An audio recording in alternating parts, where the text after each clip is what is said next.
All right, welcome back, Automotive Trends readers, to Season 2 of the Automotive Trends Garage. Let's get right into it because we have some news. Yes. And what do we have this week, Muxlow? First up is the Dodge Dart. Wait a second. I thought this was 2011. Right. Yeah. Not 1970. No. You're not. You didn't go back in time. Oh, this That was a surprise to me. Right. I did not see the Dart.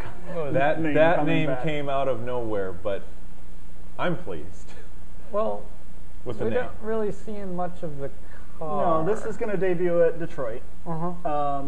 So they've only released a couple teasers. This is based on an Alfa Romeo. This is a bigger version. Giulietta, I think. Giulietta. Yeah, there you go. Giulietta. One of those. Giulia. This is the slightly larger American-sized version, though. A few inches longer, a few inches wider. And this seems kind of forward progressive, but this I'm afraid like Ford Explorer, big ugly chrome grille just going on. Well, that's. Well, first of all, is this not the SRT version? it does appear to have big wheels, but you don't know. I don't SRT. know. Well, doesn't the deck lid say SRT? I mean, not in this picture. Ignore that stuff. Our set is falling apart. I don't know. I didn't. Well, the grill and bumper combo, from what we see here, looks a lot like the Charger SRT. I get what you're saying there. Okay, maybe. This is this right here is kind of new 3 Series look with the where it flows from headlights into grill. Yeah, I believe this is our first view of the new Dodge logo or Dodge branding with the double hash mark actually on a vehicle and not just in advertising. Right, in the grill.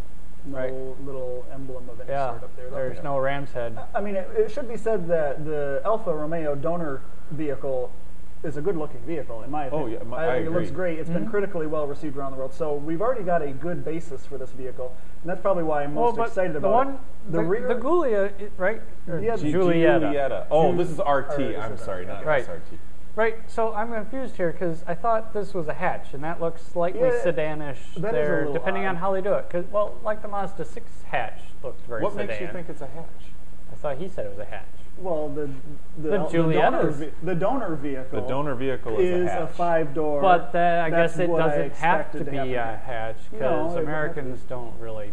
It didn't have to be, although that makes it more. I guess that requires more engineering changes than I assumed. Well, this they're vehicle changing sheet metal. Why it's not that hard. All right.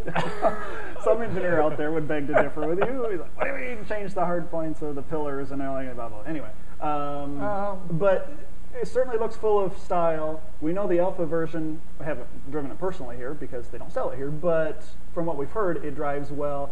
This is going to come with a host of new engines, transmissions, including an optional 9-speed automatic. We have come to find out. That's 9-speed automatic. I got to get used to saying that. Yeah. That's a lot of gears. That's a lot of gears. A lot of gears.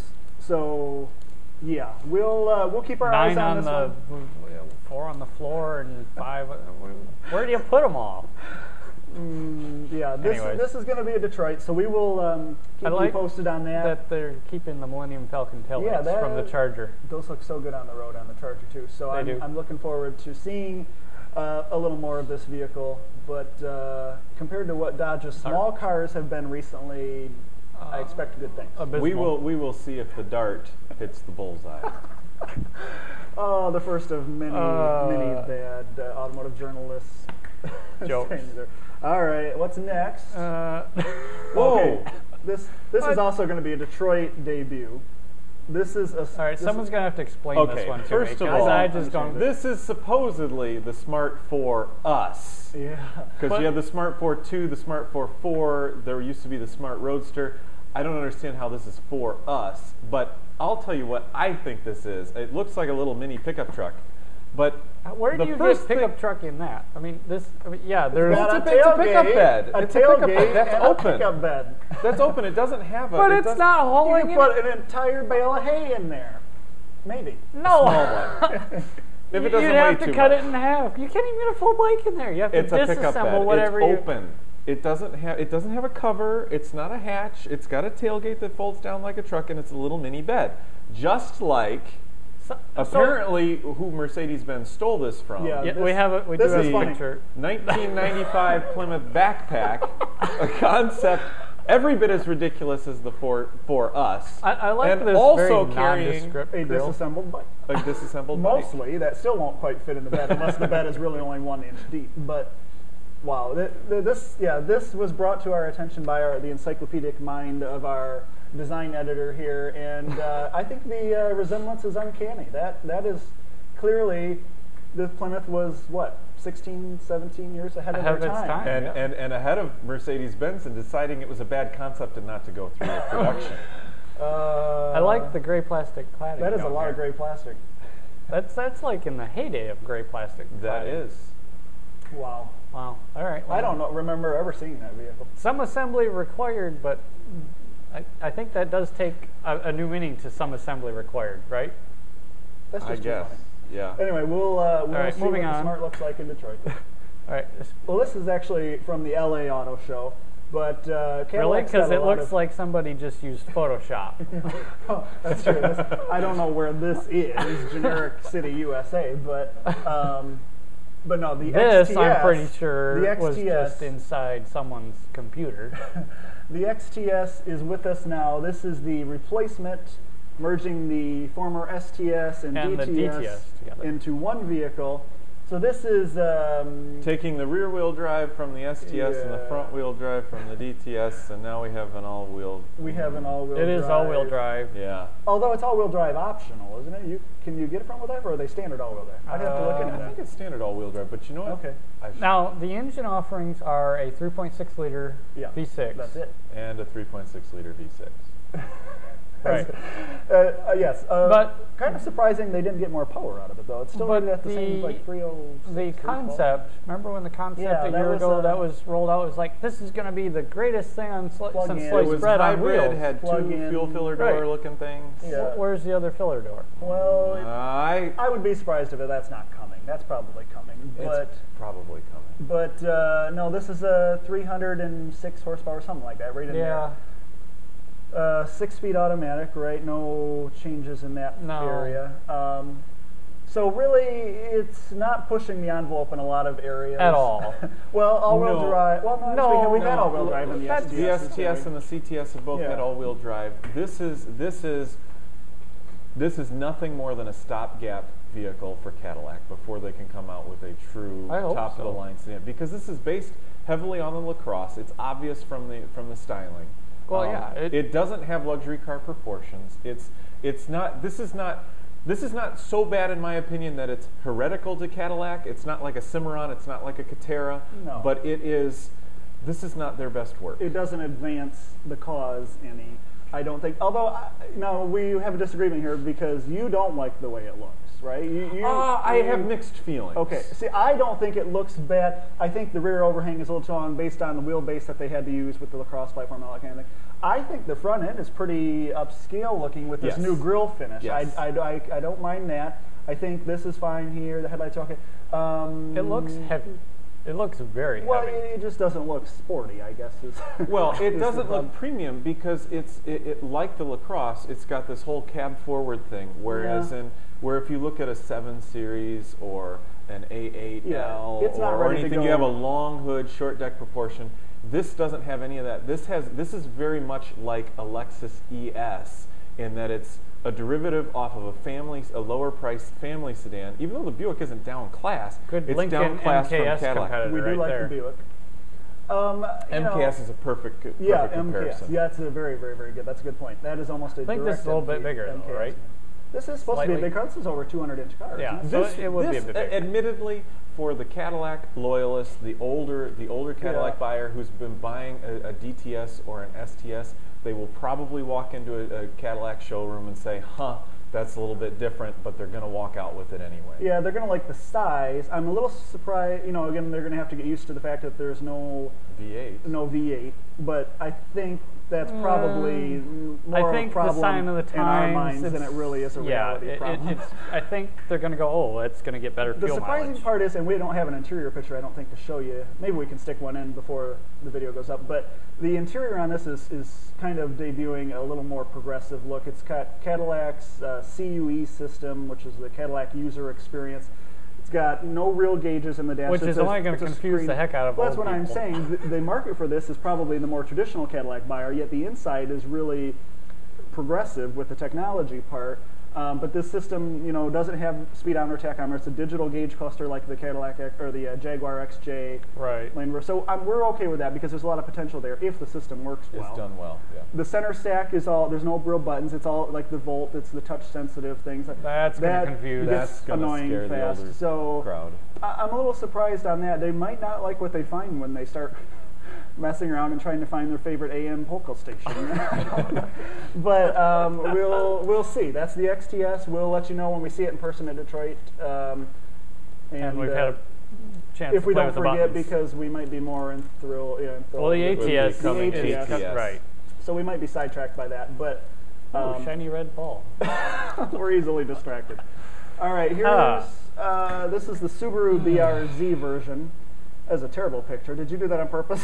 Well, it's not like how can you get a good picture? You were complaining about Photoshop. This car doesn't even look like it's on the ground. It's in the wrong lane, too. What is happening here? Oh, my goodness. It doesn't matter. The car, okay, as we all agreed, it's exciting that it's a rear-wheel drive, manual transmission. Absolutely. Very lightweight, which just doesn't happen good anymore. handling sports car. Low center of gravity with the horizontal approach 4. All that stuff is wonderful. All that aside, but the Japanese still can't style it. No, that is clearly the case here because what we have. Okay, so this great we should big explain. Gaping front grille. We should explain. Subaru and Toyota did this as a joint venture. Subaru Here's did the Toyota, work, which is and the that's right not thing. any better. That's not gone well either. No. Apparently, that little badge this is badge is cool, though. Have you seen the badge up close? The badge it plays off the horizontal. That's a cool badge. That's I like cool. that. That's it. That's all that's cool about it. These are not great-looking cars. They are going to look old after a year or two, I am afraid. But again, Toyota did the design work and provided some parts and stuff. But Subaru did the chassis tuning and all that. All that. Which actually is kind of a neat thing because Subaru's all-wheel drive. Yeah, they've never really done this. They've never done really rear-wheel drive. And then like front-wheel drive-based all-wheel drive to boot. This is in the past. This is completely rear-wheel drive. It's under 2,700 pounds, which is just hard to believe. That is light. I mean, think about by today's standard. Well, think about this: a Fiat 500 Sport runs about 2,500, 2,600. So, and that for looks comparison, better than that. It does, but 6-speed manual or a 6-speed automatic. But the manual early word is it's very no good. one's going to get the automatic. Aggressive seats, everything. It's made to be an affordable performance coupe, and that's fine, or maybe even a sports car. I mean, it's going to handle really well. 200 like horsepower. Mazda Miata will. No turbo options or anything yet, so there's hopefully room for more power there because 200 is going to get along really nice at that weight. That's a nice thing. You don't have to have a lot of power when you keep the weight constrained like that. But 200 this day and age doesn't really impress anybody. But we're still looking forward to driving it. We're just not looking forward to having to see it on the road. We'll be happy when we're inside. Where's the door handle? But anyway, we should say that the Toyota version is coming here as a Scion. The Scion FRS. Right. So finally, Scion will have something that we're really actually can get in the corner with as far as a driver's car. Yeah. So and if they price them right, it'll be a real. It has the potential to be a real value for the enthusiast. It's back far, and this line that's doesn't. not bad, actually. This line here, without this line or that line, would be good. It's I don't know. We'll see. This isn't. We should have got the Scion version. But anyway, we didn't. The Scion is very, very similar besides badging. So you're not missing much. But wheels are fairly neat. The wheels are fairly neat. They look lightweight, too. Anyway, we got more on that when we finally get to drive one. We'll report back. It doesn't look half bad. But let's hope they price that right because the world needs more affordable. Yes, absolutely. I love that you've done it. Give credit where credit is due. Just put a bag over its head. Well, this is a turn of events. Yeah. Okay. So Ford like reading the label. Just doesn't know how to operate his own product or something. Ford just built the last Ford Ranger. Wait, I didn't know they still made those. Yeah, they did. Actually, that and the E-Series, they quit making them. What about the Mazda B-Series? No, that's gone. Oh, that's been gone. Okay. So very appropriately, Orkin bought the last Ranger. So I figured they should put that in. You think there's an Orkin like headquarter museum somewhere? They should put the last Ranger truck in there. That would be a great idea. Yeah. The last Ranger. The last Ford Ranger wasn't even fit for civilian consumption. No, it was that dedicated of a worker that is, I'm going to go out there and get those pests. That thing looks so dated, it's not even funny. Maybe Orkin, it's appropriate that Orkin is buying the last one because they're exterminators. Well, oh my goodness, they keep coming, the hits keep coming. We should also mention Ford is also going to be doing away with the E-Series and replacing that with a Transit, the full-size Transit. The large not Transit. The Connect, but a full-size Transit, and they're going to build that over here somewhere too, aren't they? Yeah. So wait a second. Kentucky. Ford has now, in the last year, discontinued the Ford Crown Victoria, which originated in 1979, the Grand Marquis, the Town Car, the Ford Ranger, which dates back to, 82. Mm-hmm. The E-Series is going back glass, I think, is the same one. What's that? Isn't the back glass? Oh, the rear window is interchangeable with the with the original Ranger. And the E-Series first was introduced on its current platform in 1975. So Ford is phasing out some very loyal products that are admittedly very long in the tooth, but it'll be interesting to see if those loyal buyers actually move into the other Ford products that are being offered or if they go elsewhere. He's going to buy a Transit Sport when they come over. You remember seeing that with the racing stripes? The racing stripes, the 2-point-something diesel, and the twin little fog lamps on the bottom. I think that based on the Transit Connect's success, which I didn't know when they brought that over if it would do well here, but it seems to be received well. They're everywhere. I think the full-size Transit will probably do well. I do. I believe it. I'm skeptical. Of course you are. Because like when the Chevrolet Caprice went out of production, everybody said, well, that's because it's an outdated body on frame, car, but all those buyers shifted over and started buying Crown Victorias. It had nothing to do with brand. So if Chevy and GMC keep the Express and the Savannah around, the people who are used to buying big body on frame, American vans, I think they might just migrate over to General Motors unless General Motors pulls the same stunt. I could see that. Going two different ways. Yes, for those who are still going to haul around a trailer along with using their large body on frame van. You're going to want body on frame van for that sort of towing.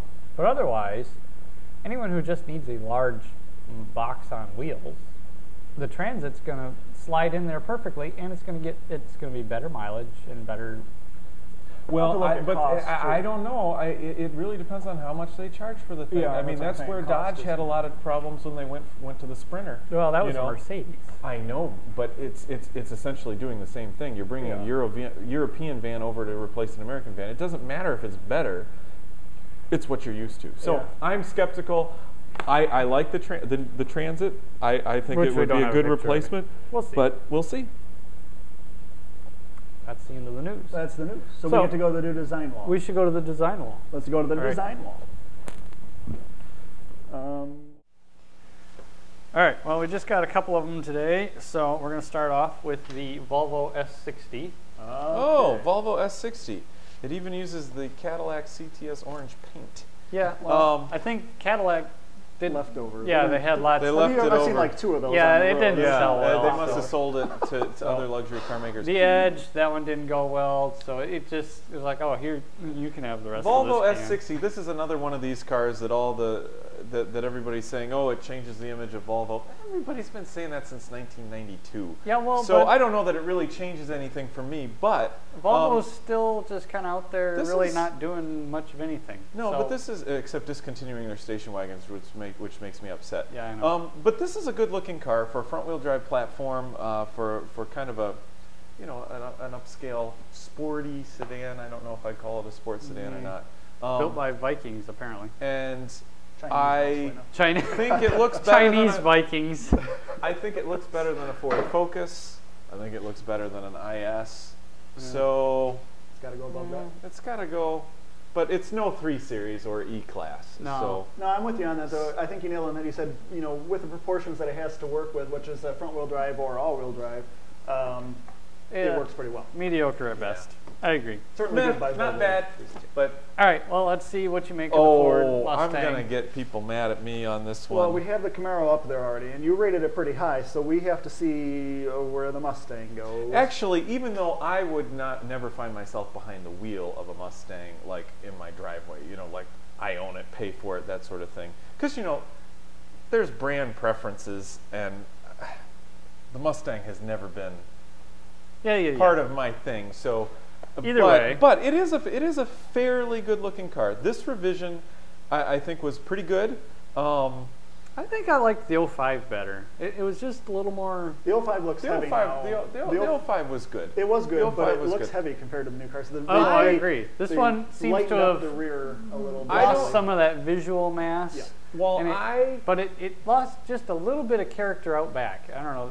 When they tapered those corners off. I like the sequential taillights. Yes, well, I do like those. Turn signals are very cool. Yeah. Well, what I'm doing is I'm putting it. Oh yeah. See, no, I wasn't expecting that high. I didn't think it'd go above. Because well, the Fiat might need a promotion, but I'm looking at it this way. I think the CTS is probably the best looking small sports sedan out there right now. I know you guys disagree. Clearly I put those lower. The Camaro I think is just gut wrenchingly good looking. It is. The Mustang It's just too bad you can't see out of it. Yeah, I'm not talking about that. The Mustang is not as good as that, not as good as this, but I even though I don't want one, I think it's good looking. Surprised you put it above this. Oh, no, it needs to go above but that. Yeah, I'm not upset because I think it goes above that. If the SRT doesn't do us a lot of favors with this girl. Actually, the nose of the Charger is what I have the problem with, not putting it higher. Here back, gorgeous. All right, well So, yeah. all right. I guess I'm pleased with that. We've got one more. One more, which and is, that's this is really going to take a bunch of people off. off. Ridgeline. Oh, Hondas are the best thing ever. Give them away, but yet for 2012 they have a new sport package. So I can't possibly rate this higher than the Super Duty. I would hope not. This is a vehicle. I'm seeing a trend here. Not going to find a lot of love in this group. Oh, Honda. Honda. Yeah. Honda. Well, Honda doesn't know how to style to save their lives. Well, I said that. Yeah, and the new CRV looks pretty good. I'll go on that. But that's not a design wall thing, so No. we can't get into that. The But Ridgeline is marginally well. This is actually physically higher because the bottom edge is higher than the bottom edge of this. We're gonna have to zoom in on that one. The bed is hard to reach. The design is blocky, unimaginative. But it's got that clever ham-fisted. under the bed storage. Isn't that okay? That's actually good design. But if you can't reach into the side of the pickup truck from the side, Like a Ford F-150. I'm sorry. This vehicle isn't selling well for good reason. Sometimes vehicles don't sell well because of poor advertising or invisible in the marketplace or the wrong vehicle at the wrong time. This is the wrong vehicle all the time. okay, there you have it. Well, I think that's it for the design wall. I think there's no beating around the bush there. We're not going to beat that. Honda. All right, so since the last time we got together, we got to drive the Chevy Volt. Finally. I know. Very much looked forward to that. Yes. So let's play the video quick, and then we'll discuss it. All right. Well, it is a hot, hot day in July in Michigan, but we're in an even hotter car because we're driving the 2011 Chevy Volt. And this is one we've been waiting for, guys. This is the most advanced vehicle, certainly that we've ever had, and I put it to you that it's probably the most advanced vehicle on the road today. And what's surprising is, and we're letting the cat out of the bag here a little early, is just how good it is. This is first-gen technology, a really revolutionary way of melding electric power with still utilizing gas power to eliminate that range anxiety that keeps so many people, I believe, away from an electric car, such as the Nissan Leaf with its limited 80 to 90 mile range in real world. That just doesn't cut it for a lot of people. But here in the Volt, we're getting about 40 miles on a charge, even in this hot weather, so that's a good first sign. But then the engine fires up, keeps the battery charged, keeps the current flowing to the electric motor, and you keep powering on until you run out of gas. So I want to take you around the vehicle here, just kind of point out some of its really strong suits. We were just amazed at how good this is right out of the box, first year of production, a short, intense development period from concept to on the road and in consumers' garages. And let me tell you, for Toyota, having been at it for a long time now, this is so much better on a lot of levels than the Prius that it's just a testament to the engineering prowess at GM these days. So our hats are off to them. But let's take it out for a spin, and I just want to touch on some of the finer points. One is dynamically, this is a really good sedan. It drives like a normal car, and it really does, and that's a compliment, because the Prius is not a great driver's car. You've heard us talk about that in videos before and in reviews of it, and we've just driven them again recently. But it's really a vehicle that feels a little tipsy. It's got narrow little tires. It's got a lot of NVH issues when the engine fires up. You know, it's gotten better over the years. It really has. But if you step out of a Prius and into one of these, you'd be amazed. And it really does make the Toyota seem like a really kind of rough around the edges. And here we've got the NVH issues are surprisingly low.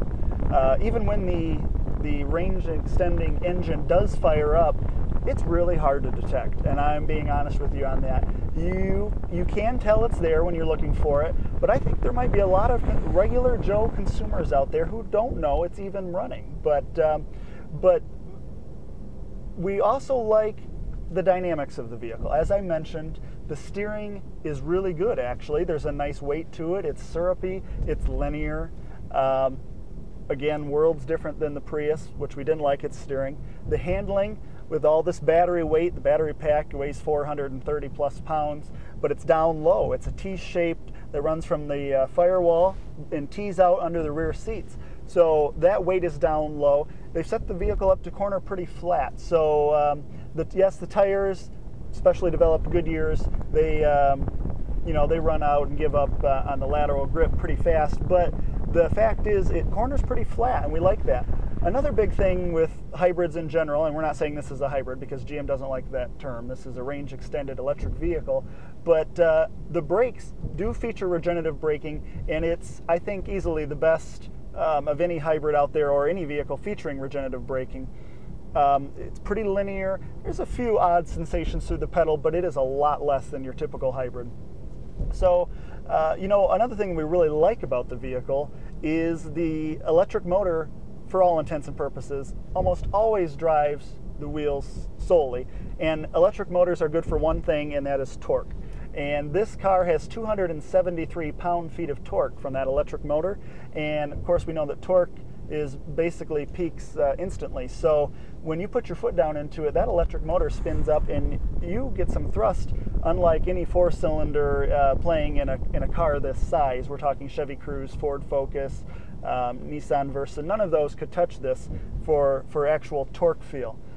We really liked that, and horsepower is rated at 149, but more than enough for everyday circumstances. It passes pretty easily, actually, again, thanks to that torque, and it feels a whole world more powerful than the Toyota Prius. You can take our word for it. We also like a lot about the inside. It's, again, and I hate to keep beating up on the Prius because it had its time. It's still a great vehicle. It's pushing boundaries in the hybrid arena, but this is just another step forward, a big step forward. But inside, I mean, we're talking fundamental things that we disliked about the Prius are much, much better here in the Volt. And again, Toyota's had several generations to get it right on that vehicle, and they're still struggling in certain areas. Here we've got actually pretty nice materials. This car is dressed up with a premium package, so we have these nice leather seats, leather steering wheel, some fancier door finishes, etc. But the fact remains that the seats are comfortable. The center stack looks good to us in this metallic gray. It's a little gimmicky with these touch-sensitive buttons. We could do without that, but they actually work pretty well so far. But what we have here is cutting-edge kind of infotainment and instrument readout. There's no needle gauges in this car. It's all with a digital display here, right where your gauge cluster would be, as well as the digital display for the nav system and readouts when you press this leaf button. We'll get more into that menu system, but it gives you a wealth of information, and it looks like 2011 presentation, unlike the Toyota Prius, which is really stuck with some dated, antiquated display technology. So it feels high-tech inside, but it feels like a normal car, and we really like the mix that Chevy has achieved here with that. We like, it's a typical gear selector. I'd like to think that any consumer could get in this vehicle and take it for a test drive right off the lot. You drop your gear selector into drive and you pull away. It's just that simple. Everything else is figured out for you. There's no modes you really need to switch, although there is 3 drive modes. Normal, which it defaults to every time, and what you're probably going to use most of the time. There's also a sport mode to recalibrate the throttle sensitivity and kind of put you into a more responsive powertrain setting. Also, there's a mountain climbing mode. If you are going to be anticipating some mountainous driving, you ideally switch that on about 20 to 30 minutes out from where you're going to start pulling the hills. It does some fancy calibration. It runs the engine ahead of time to build up some extra electricity, just to kind of extend that range and keep the electricity built up, keep a buffer going as you're pulling those grades. Of course, we know that's really going to degrade your 16 kilowatt battery in a hurry, but they're there for just that occasion. Other than that, it's a pretty straightforward, simple vehicle. I like a lot about it. It drives wonderfully for any car, and it drives superior to the Prius, no doubt about it in my mind.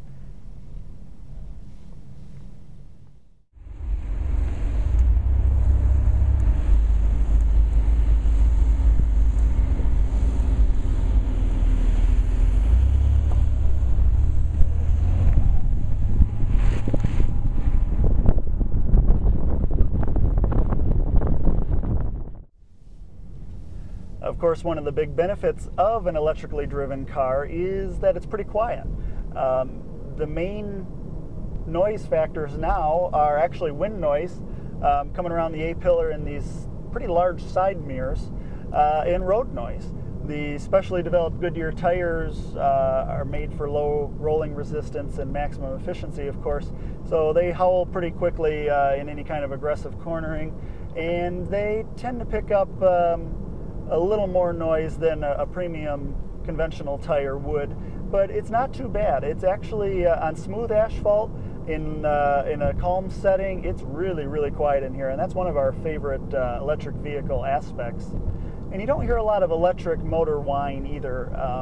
It's pretty subdued. When you lay into it, you can kind of hear it, RPMs pick up, but it's of course so refined that it's not really an issue, and doesn't tickle our enthusiast fancy like a small block V8, but we're going to have to get used to it.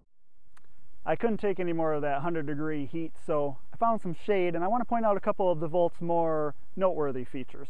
The first is, of course, that this isn't your conventional powertrain. Up under the hood, we'll take a look, but you're going to find some electric motors. Of course, you'd find them if you were to remove all the plastic shrouds, but we've got the Voltec system, which uses an electric motor with 149 horsepower and 273 pound-feet of torque, driven by a 16 kilowatt battery that you won't be able to see no matter what, because it runs from the firewall through the center console and tees out under the rear seats.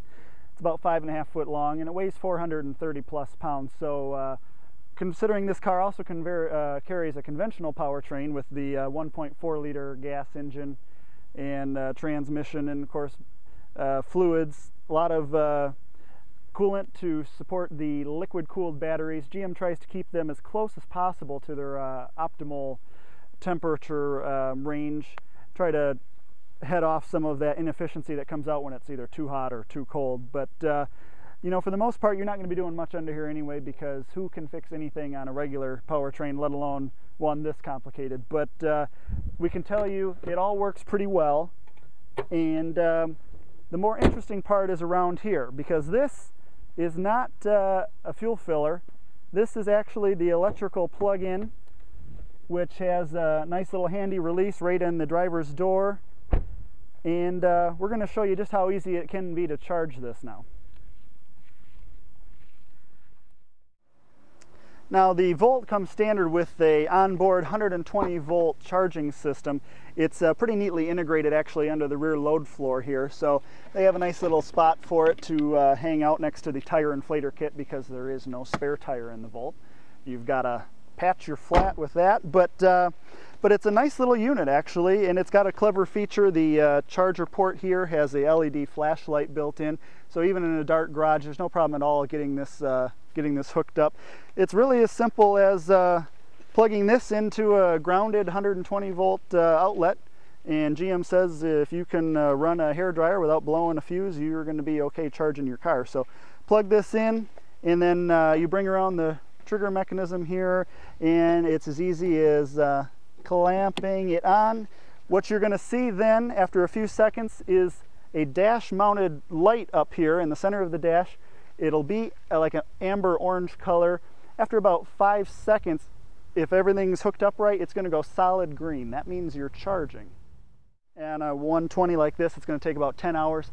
Fully charged, you're going to get a blinking green light, and that means you're good to go. It's as easy as coming up here and releasing the trigger and packing this back in the hatch, closing your flap, and you've got about 40 to well, we're getting about 40 miles on a full battery charge with this heat, so not bad at all. It's fair to say the 2011 Chevy Volt has impressed us. We get a little jaded in this business when it's $100,000 luxury sedans one week and 500 horsepower Corvettes the next, but it's pretty rare when a powertrain advancement like this comes along and it's this good. We're talking first-gen technology that you don't have to make any excuses for. It's quiet, it's smooth, it's dependable, it's efficient, it's really everything that the Prius wants to be but isn't quite yet. And they're in their third generation of a Prius. This is better out of the gate in every area. Dynamics, it's better. Efficiency, of course, it can go further on electric power. It's just dead simple to drive. It doesn't feel like a science experiment. And I think that's what we like so much about it. We are really looking forward to what GM's going to do in the next couple years here, because we expect efficiency to rise, cost to come down, spread this technology over more body styles, and make it more appealing and more affordable to your everyday consumer. So we like what we've got here, and if nothing else, at least the Chevy Volt is going to help redefine what it means to fill up. So you can literally fill up in your garage. You can, and it's easy to do, and yeah, well, I liked it. I mean, I think you guys, we're all on the same page. Absolutely. For first-gen technology, it's great. Not much more to say. I mean, it drives nice. It's too expensive, but it is. I think that's hurting it in the marketplace. The sales have not been great. I'm a little surprised, actually. Well, is this $350 lease deal still going on? Because I have not seen any advertising for that. But when they first announced the pricing, they I've talked to people who have bought one, but I've not talked to people who have leased one, so I don't know. A couple of things. One, they only sold it in 4 markets, 4 states to begin with. That didn't help. Picking up much. Yeah, it's not picking up much, but is it not now outselling the Leaf? I think we thought that was going to happen, and it is happening. It's got a slow launch out of the gate. So. I guess I just don't want it to discourage GM from, being from innovative and inventive. Right. Yeah. Well, again, but it's an astounding car. It really is, and like you said in the video, it really does handle well. It drives well. I took it on some twisty roads. I thought it was fantastic. I put my family in it, on a three-day weekend, We had a lot of fun in there. There was room for all of us, car seats including. And I still, again, I keep going back to those twisty roads. I actually had fun driving it on those. It wasn't like the Prius where you take a corner and it wants to tumble over itself or trip over its own feet because it doesn't know what to do in a corner. It actually, and it's a fairly stiff chassis. I think because that battery pack is right down the center, they've stiffened it right up around there. I mean, it's literally a solid spine down the center of the car. Yeah. So no, I mean, we're looking forward to, like I said, we want to see what GM's going to do next with the technology. Well, I think they need more variations. Yeah. They showed that Orlando-based one where it's basically a high roof Volt. And I'm surprised there's no plans for that in the U.S. I don't know. From what they say, everything's gone all sorts of quiet recently. There is rumors of the Converge, though, actually going into production, or more than rumors. It's been announced. The ELR?